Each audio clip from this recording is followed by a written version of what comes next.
Olá, boa noite. Eu sou Adalberto Piotto e seja bem-vindo ao Cenário Econômico pela TV Brasil, diretamente dos estúdios da B3, no centro da cidade de São Paulo. Depois de superada a segunda denúncia contra o presidente Temer, o governo volta os olhos e esforços para aprovar a reforma da Previdência.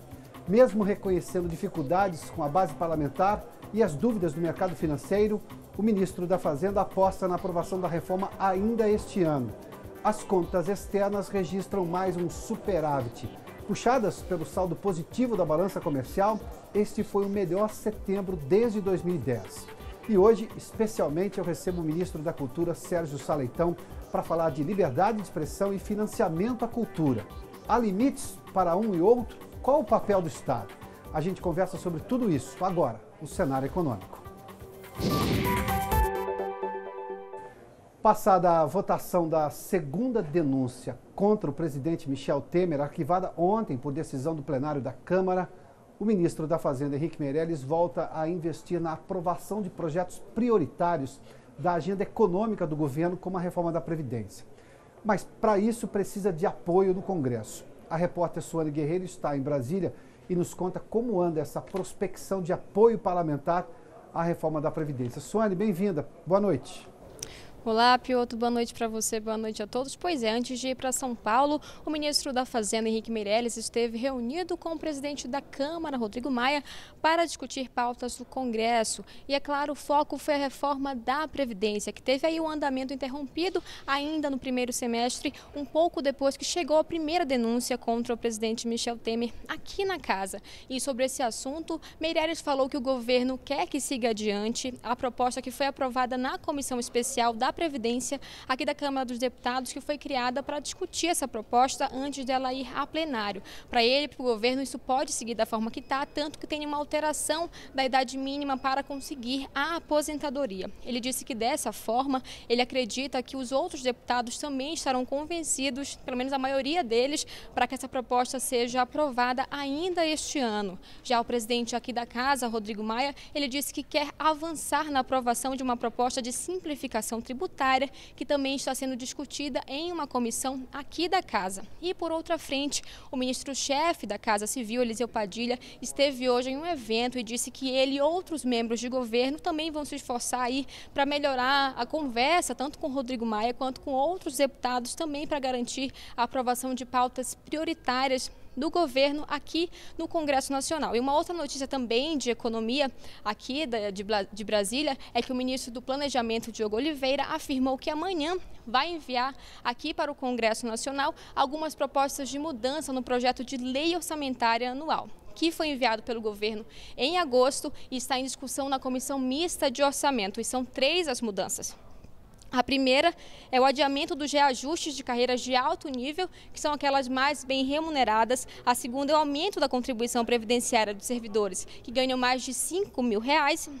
E a terceira é a tributação de fundos exclusivos para a gestão de grandes fortunas. E isso vai gerar uma economia para o governo no ano que vem de R$15 bilhões. Piotto, com você. Muito obrigado, Suane. Bom, e aqui em São Paulo, o próprio ministro Henrique Meirelles participou de um encontro na Câmara Brasil-Alemanha e, assim como fez pela manhã em Brasília, a gente acompanhou o que disse a Suane, voltou a defender e fazer campanha pela reforma da Previdência. Meirelles reconheceu que o governo terá dificuldades para aprovar no Congresso o projeto de reforma, mas que o governo conseguirá a aprovação do projeto ainda este ano. Acompanhe o que disse o ministro Meirelles. Evidentemente que vai ter trabalho, vai ter discussão, é um projeto controverso, não é um projeto simples, em país nenhum do mundo. Nós vamos defender a reforma na base do projeto que foi aprovado na Comissão Especial, que é o projeto atual do relator.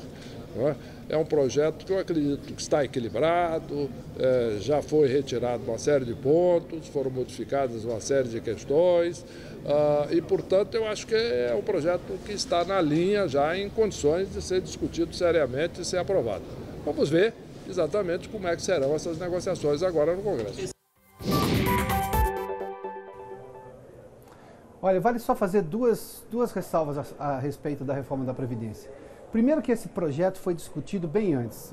Se você se lembra bem, a gente informava aqui no cenário econômico, com a reforma trabalhista foi exatamente a mesma coisa. O governo negociou antes do texto final, antes de enviar um texto para discussão e aprovação no Congresso Nacional, ou seja, negociou todas as possíveis mudanças para que o texto não tivesse grandes mudanças, ou seja, negocia-se antes para ter um trâmite mais acelerado no Congresso Nacional. Fez o mesmo com a reforma da Previdência. O fato é que a reforma da Previdência foi atropelada pelas duas denúncias, a votação das duas denúncias contra o presidente Michel Temer na Câmara dos Deputados. O fato é que já se foi discutido.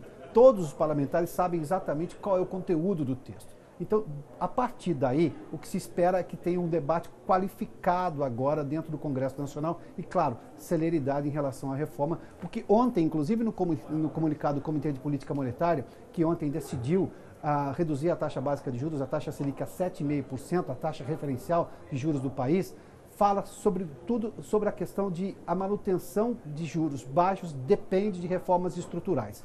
Reformas estruturais inclui a reforma da Previdência, que é uma questão de solvência das contas do governo no longo prazo, ou seja, o governo ter condições lá na frente de continuar pagando a Previdência.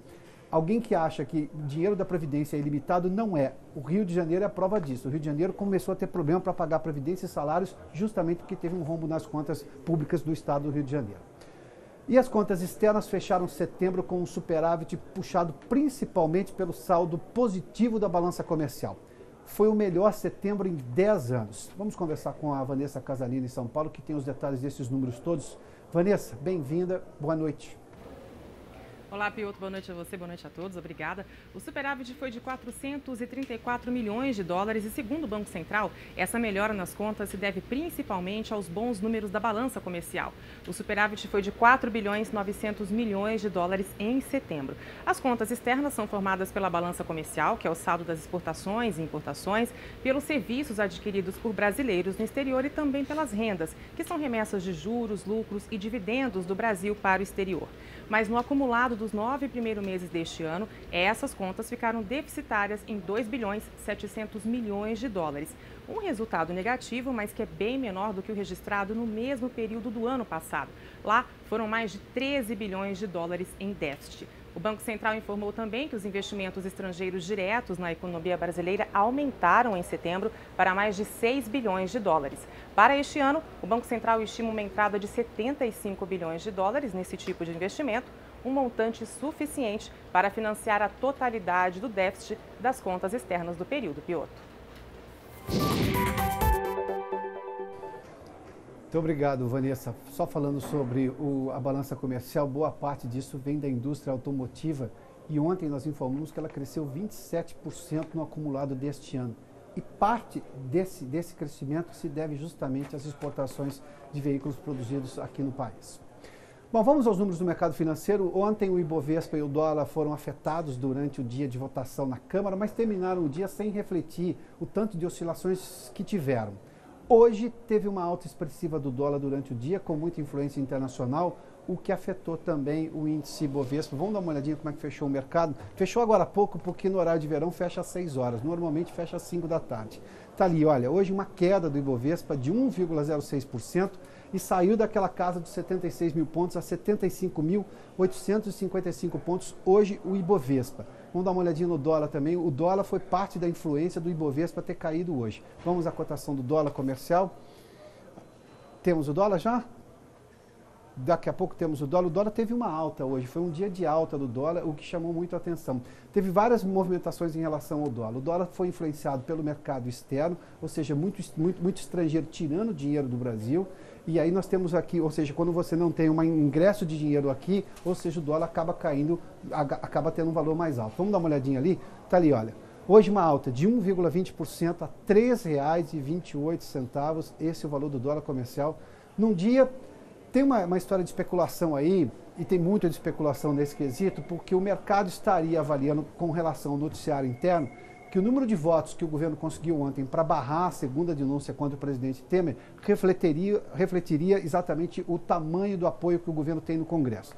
Mas tem uma outra conta que precisa ser feita. Muitos dos deputados que não votaram a favor do presidente são favoráveis à reforma da Previdência, sobretudo o PSDB, que é um partido que votou dividido. O PSDB é historicamente a favor da reforma da Previdência, tanto que quando Fernando Henrique foi presidente, foi proposta uma reforma da Previdência e naquele momento também foi aprovada uma mini-reforma, tanto que nós estamos que fazer uma reforma novamente. Ou seja, há uma série de votos que foram contrários ao presidente e esses votos podem agora ser a favor da reforma da Previdência. Por isso a gente viu ali um certo otimismo do ministro da Fazenda. Bom, vamos a um rápido intervalo. Daqui a pouco você acompanha uma entrevista exclusiva com o ministro da Cultura, Sérgio Sá Leitão. Na pauta, o momento da liberdade de expressão da cultura no Brasil e o debate sobre o uso de recursos públicos ou incentivados para financiar o setor. Nós voltamos em instantes aqui no Cenário Econômico. Já de volta com o Cenário Econômico e para falar de temas que têm gerado debates na sociedade brasileira e que envolvem comportamento e economia. Sobretudo quando tem o carimbo do dinheiro público. É inegável o momento de discussão intensa pelo qual passa a sociedade desse país, em todos os setores. Mas em um deles, o debate a gente pode chamar que se excedeu, o da cultura. Depois de movimentos contra e a favor a duas exposições em especial que envolviam nudez, a pergunta é se há limites para a arte no Brasil, levando-se em conta a realidade brasileira de posições extremamente antagônicas, como nós acompanhamos, inclusive pelas redes sociais. Qual o papel do Estado nisso tudo? E detalhe que quando o evento cultural é viabilizado também por leis de incentivo, como a Lei Rouanet, o debate fica ainda maior. Isso faz de alguma forma que outra frente de discussão seja aberta. Qual o limite de financiamento público ou com recursos incentivados para a cultura no Brasil? Pode a cultura ser uma indústria e tornar-se autossustentável? Para essa série de informações e perguntas sobre comportamento e economia pública, eu recebo aqui no Cenário Econômico o ministro da Cultura, Sérgio Sá Leitão. Ministro, seja bem-vindo aqui ao Cenário Econômico. Muito obrigado. Muito obrigado por aceitar nosso convite. É um prazer. A pergunta, eu vou ao tema mais polêmico dos últimos tempos. Qual o limite da liberdade de expressão que o senhor imagina que existe hoje no país e qual o limite que o senhor acha que deve existir? Se é que deve existir um limite? Olha, numa sociedade democrática, nós temos direitos e temos deveres, temos responsabilidades. Então, para tudo deve haver algum tipo de limite. A ideia de que não há limites é uma ideia que me parece infantil. Acho que nós temos que buscar, nesse momento de muita controvérsia, de muita polêmica e até de alguma histeria, temos que buscar o denominador comum da nossa sociedade, que é justamente o Estado de Direito, a nossa Constituição, as nossas leis. A Constituição estabelece como um dos seus princípios e garantias fundamentais a liberdade de expressão, de criação e de manifestação, mas também estabelece a proteção das crianças e dos adolescentes e o respeito às religiões, assim como a liberdade religiosa. Não me parece que sejam princípios... Tudo isso está na Constituição. E não me parece que sejam princípios inconciliáveis. Ao contrário, acho que com bom senso e com apego às normas, com apego à responsabilidade, nós podemos chegar a um denominador comum entre esses três pontos. É por isso que eu tenho defendido, Adalberto, a introdução, ou melhor, a extensão do sistema de classificação indicativa para exposições. Hoje nós já temos isso no cinema, na televisão, nos games e em diversões públicas, shows, espetáculos. Por que não nas exposições também? De maneira que os conteúdos sejam adequados a determinadas faixas etárias e que as pessoas sejam informadas previamente sobre a natureza desses conteúdos e possam tomar a decisão se querem ou não ter acesso àquilo e se querem ou não que seus filhos possam ter acesso àquilo. Me parece algo bastante razoável, bastante simples, direto e objetivo. Precisamos fazer isso por meio de lei. Nós, inclusive, no Ministério da Cultura, preparamos uma minuta de um projeto de lei. Eu tive a oportunidade de entregar ao presidente Michel Temer e conversar com ele sobre este assunto. Ele está avaliando essa questão, mas eu penso que a extensão da classificação indicativa para exposições pode ser aí um ponto de convergência entre esses três princípios que eu mencionei aqui, que estão na nossa Constituição. O senhor acha que o debate foi aumentado porque parte dessas exposições, não sei se ambas ou se todas, ou enfim, tem lei de incentivo e aí a noção de lei de incentivo é muito clara no imaginário popular, na decisão de interpretação desse sentido, ou seja, é dinheiro público? Isso aumentou o debate, ou seja, cada cidadão, dono do público, se imagina no direito de dizer assim, não quero que dinheiro público seja aplicado nesse ou naquele evento. O senhor acha que o fato de ter dinheiro incentivado aumentou o debate? Talvez. Eu acho que, na verdade, o que aumentou esse debate foi a apropriação desse tema com fins políticos e eleitorais. Acho que foi muito mais por causa disso. De ambos os lados? De ambos os lados. De ambos os lados. Eu vi muito oportunismo nesse debate, muita irracionalidade, muito ódio, muita antipodia, desnecessária, eu diria, né? Mas, enfim, nós temos que ser racionais, objetivos e ponderados. Eu acho que você tem razão também no sentido de que, claro, tudo que tem algum tipo de incentivo ou de investimento público é assunto da sociedade, deve ser discutido pela sociedade, né? Agora, eu acho que nós temos que pensar isso de uma outra maneira. Que tal, em vez de pensarmos na base do não pode, eu acho que não pode isso, você acha que não pode aquilo, então nada do que um ou outro acha que não pode acontecer. Não, por que não invertemos isso e pensamos que se é algo que me interessa, eu sou um cidadão, eu pago meus impostos, eu tenho os meus direitos, por que não o Estado investir nisso? Você tem os seus interesses, os seus gostos, cada cidadão tem os seus interesses e seus gostos. Isso quer dizer, na prática, dinheiro público incentivado ou não, dinheiro, investimento direto ou não, num festival gospel, numa parada gay, numa exposição com ou sem nudez. Para tudo que tenha algum tipo de interesse popular, público. Exatamente, para tudo que tenha algum tipo de interesse do público, da sociedade, dos cidadãos e das cidadãs. Se há um grupo social interessado em determinado assunto, por que o Estado não pode investir naquilo? O Estado, na verdade, ele tem que dar conta, especialmente no campo da cultura, de toda a diversidade, de toda a pluralidade que caracteriza a sociedade. E não de um ponto de vista excludente, de um ponto de vista inclusivo. É isso que eu defendo. Temos que ser inclusivos. Então, assim, temos que... há pessoas interessadas no Círio de Nazaré, é uma manifestação cultural, por que não apoiar?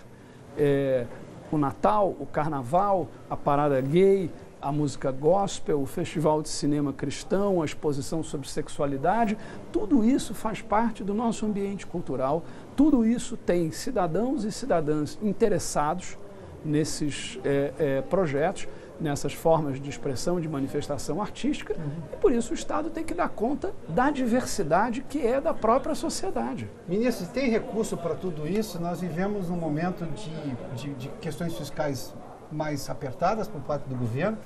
Vários outros setores da economia reclamam mais ajuda do governo. A pergunta objetiva é, dá para a cultura começar a ficar mais sustentável? Há setores que não precisam mais recorrer a dinheiro incentivado, a recurso de financiamento público, porque se eu pegar a lógica econômica, quando os militares decidiram nos anos 70 que o Brasil seria um celeiro da agricultura, tinha dinheiro incentivado ali do governo, porque ninguém acreditava que o Centro-Oeste pudesse dar soja. E hoje continua tendo.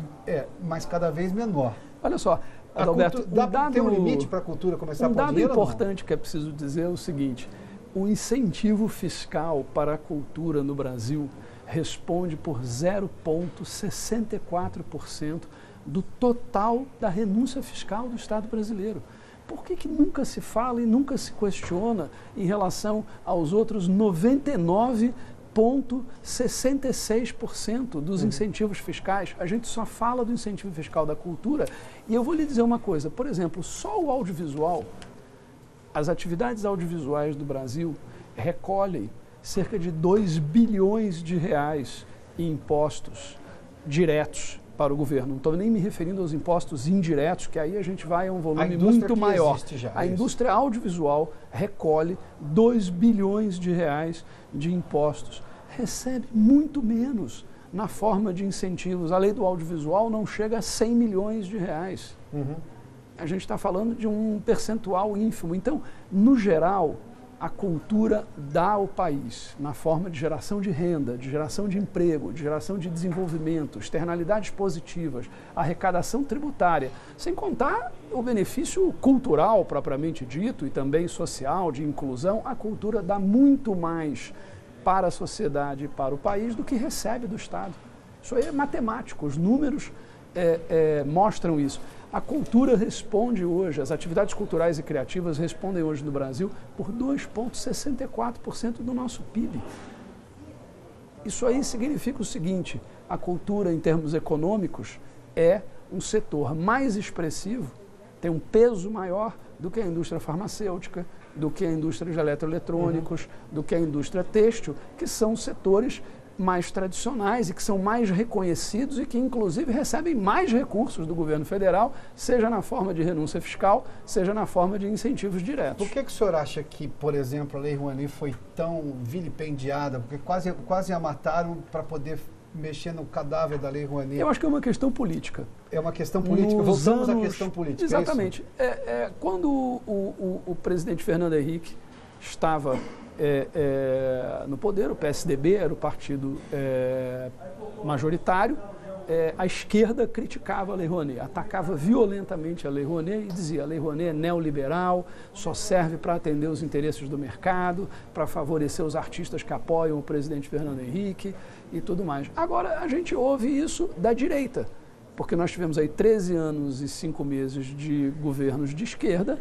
E aí agora a direita diz, não, a Lei Rouanet só serviu aos interesses do PT, só serviu para favorecer os artistas do PT, etc, etc. Na verdade, eu acho, retomando aqui Aristóteles, né, se alguma coisa é muito criticada à direita e à esquerda, é provável que algum mérito ela tenha, né, porque a virtude está no meio. A Lei Rouanet não é nada disso. A Lei Rouanet é um mecanismo inteligente, e muito impactante e gerador de resultados que beneficia a cultura e a sociedade. Em todos os países civilizados do mundo há algum tipo de apoio à cultura. Nos Estados Unidos há apoio do Estado à cultura na forma de renúncia fiscal. Na Europa há diversos mecanismos desse tipo. E a Lei Rouanet é um assunto que eu estudei, fui fundo nisso, é um dos mecanismos mais inteligentes e mais significativos que há no mundo de apoio à cultura, justamente porque ele não tem dirigismo cultural, porque é um mecanismo compartilhado entre o governo e o mercado. Além do mais, o dinheiro, há uma confusão, Adalberto, muito grande em relação à Lei Rouanet, o dinheiro não é dos pagadores de impostos de uma forma geral, não. Os recursos da Lei Rouanet são oriundos do desejo de cidadãos ou de empresas de apoiarem projetos culturais. Quando o cidadão ou a empresa aporta o recurso no projeto cultural, é um dinheiro do cidadão ou da empresa, sai do bolso do cidadão ou do caixa da empresa. Isso só vai se tornar dinheiro público depois, quando o cidadão ou a empresa faz a sua declaração de imposto de renda e aí tem um benefício fiscal, ou seja, abate do dinheiro que deve pagar ao governo na forma de imposto de renda. É um mecanismo muito interessante, mas na verdade a gente está falando do dinheiro ou do imposto daquele cidadão e daquela empresa que decidiu apoiar a cultura. O senhor defende que, na verdade, o impacto econômico na realização daquela atividade cultural... por si só já justifica. Aí já justifica. Exatamente, quer dizer, o governo está renunciando a impostos numa quantidade ínfima, mas como eu falei, empregos no gerando para que aqueles projetos gerem renda, gerem emprego, gerem felicidade, gerem alegria, gerem inclusão social, gerem senso de pertencimento, identidade cultural. Os benefícios são inúmeros, imensos, é um ganha-ganha para a sociedade, não é só para a cultura. Independentemente se aquele espetáculo tiver um lucro exorbitante, uma aceitação de bilheteria gigantesca ou não, ministro? Na verdade... a questão da contrapartida, então, que essa é uma questão extremamente... Assim, isso já existe, quer dizer, há uma série de contrapartidas que são demandadas dos projetos, sobretudo desses projetos que têm um viés mais comercial. Agora, esses projetos que têm um viés mais comercial, eles se justificam muitas vezes pela excelência artística do que é apresentado e também pela sua contribuição em termos de geração de renda, emprego e desenvolvimento. E muitas vezes esses projetos não aconteceriam se não houvesse a lei de incentivo, porque a lei de incentivo funciona como um mitigador de risco de investimento e também como uma espécie de seed money para que aquele projeto aconteça. E justamente no momento em que não há possibilidade de dar um retorno para as empresas patrocinadoras, porque é um projeto altamente complexo, leva 1 ano, 2 anos para ser feito. Durante 1 ano ou 2 anos, não há retorno para ninguém, porque o espetáculo ainda não aconteceu e ele está sendo bancado pelos recursos do incentivo fiscal. O que eu defendo até, Adalberto, é que nós precisamos dar um choque de gestão na Lei Rouanet. Precisamos melhorar a gestão, precisamos desburocratizar, simplificar e precisamos modernizar a Lei Rouanet, porque afinal de contas também ela tem 26 anos, gerou resultados muito expressivos, mas ela está um pouco desatualizada. Eu defendo, por exemplo, que nesses projetos onde há receita de bilheteria, que o Estado seja sócio do empreendedor, ou seja, que parte desses recursos voltem para o que seria Estado. Uma espécie de retorno. Exatamente, como nós já temos no caso do audiovisual. No audiovisual é assim. Ministro, muito obrigado pela gentileza. Ministro Sérgio Saleitão conversou conosco aqui no Cenário Econômico, que fica por aqui. Obrigado pela sua companhia, pela audiência. Boa noite. Até amanhã, hein?